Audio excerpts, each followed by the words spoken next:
दोस्तों, आज हम बात करेंगे एक ऐसी चमत्कारी मुद्रा की जो कुंडली महाशक्ति का जागरण कर देती है। किस तरीके से हम ये जानेंगे कि कुंडली महाशक्ति का जागरण किस प्रकार से किया जाए, तो उसके लिए आपको ये वीडियो देखनी ज़रूर बनती है।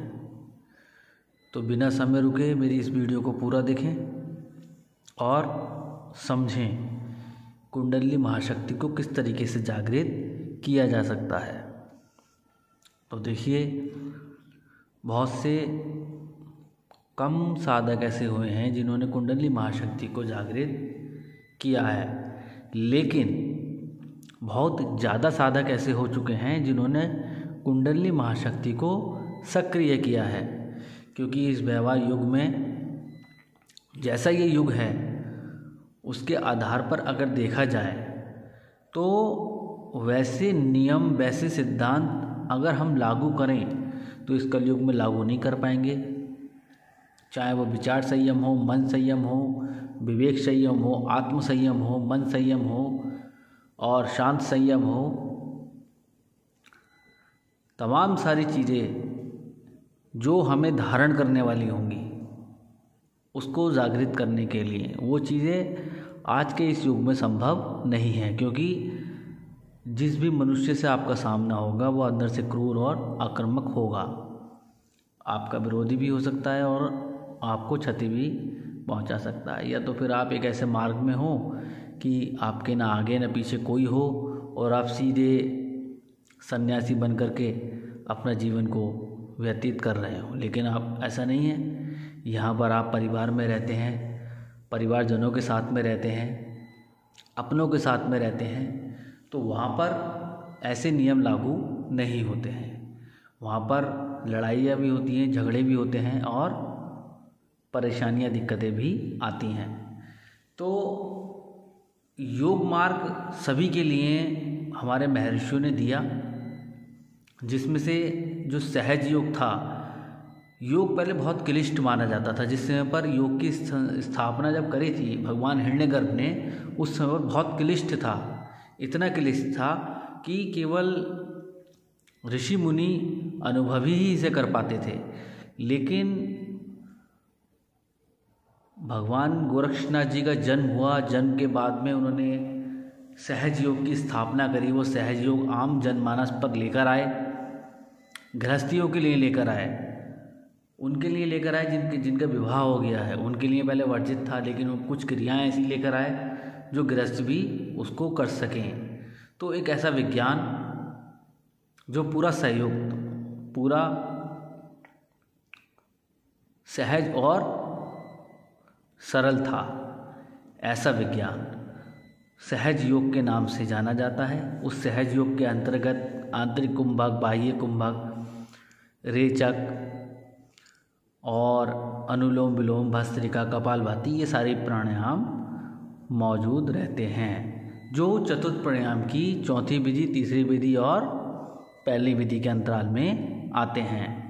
अब यहाँ पर हम जब मुद्राओं की बात करेंगे तब कुंडली महाशक्ति को जागृत करने के लिए मुख्य मुद्रा है। वो मुख्य मुद्रा महामुद्रा के नाम से जानी जाती है। वो महामुद्रा जिसको करने से साधक परम चेतना में पहुंच जाता है और उसके आत्म तत्व चेतना के द्वार खुल जाते हैं, जिससे उसका सारा ध्यान सहस्त्रार चक्र में पहुंच जाता है और साधक समाधि में लीन हो जाता है। ठीक वही स्थिति ये होती है जब कुंडली महाशक्ति जागृत होने के लिए ऊपर की ओर अग्रसर रहती है। लेकिन ये बहुत कम साधकों के साथ में ऐसा होता है कि कुंडली महाशक्ति जागृत हुई और ऊपर की ओर चढ़ी। तो ये एक अलग विज्ञान है, लेकिन हम कह रहे हैं कुंडली महाशक्ति का जागरण किस तरीके से किया जाए। तो देखिए, मैंने पूर्व वीडियो में आपको बहुत सी मुद्राओं का ज्ञान दिया था, लेकिन उन मुद्राओं में एक मुख्य मुद्रा मैंने बताई थी आपको, योग मुद्रा, जो मतलब शक्ति मुद्रा के अंतराल में आती है।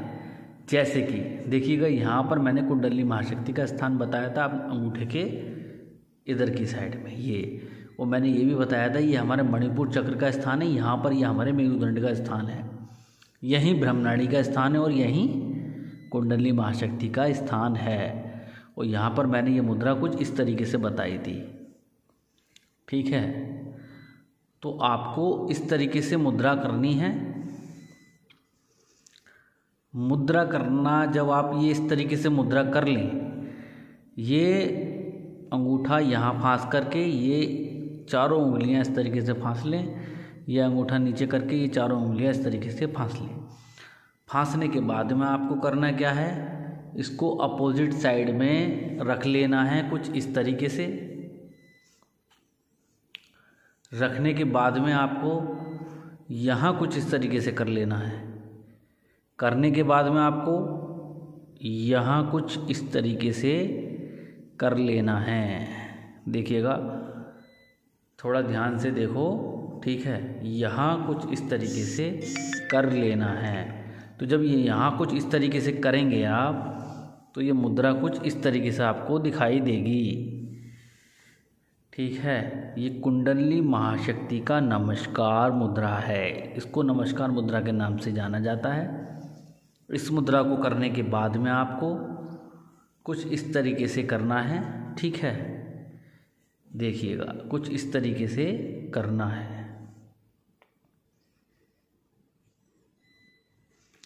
यहाँ आपकी तर्जनी उंगली हो, यहाँ ये चारों उंगलियाँ इस तरीके से हो, आपका अंगूष्ठ इसको दबा रहा हो, जैसे किसी को पुश करते हैं ना, इस तरीके से दबा रहा हो। इस तरीके से करने के बाद में आपको ध्यान में बैठ जाना है। 2 प्रोसेस करनी है आपको। पहली प्रोसेस मैंने बता दी आपको, ये वाली दूसरी, और उसके बाद में ये वाली, ठीक है, ये वाली। और ये वाली होने के बाद में आपको जो प्रोसेस मैंने बताई,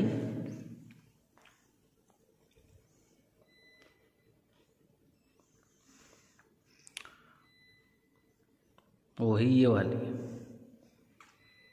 ठीक है। तो इस तरीके से बैठ जाना है आपको। बैठने के बाद में आपको ये मुद्रा कर लेनी है। इस मुद्रा में आपको स्मरण करना है ओम का मानसिक जप।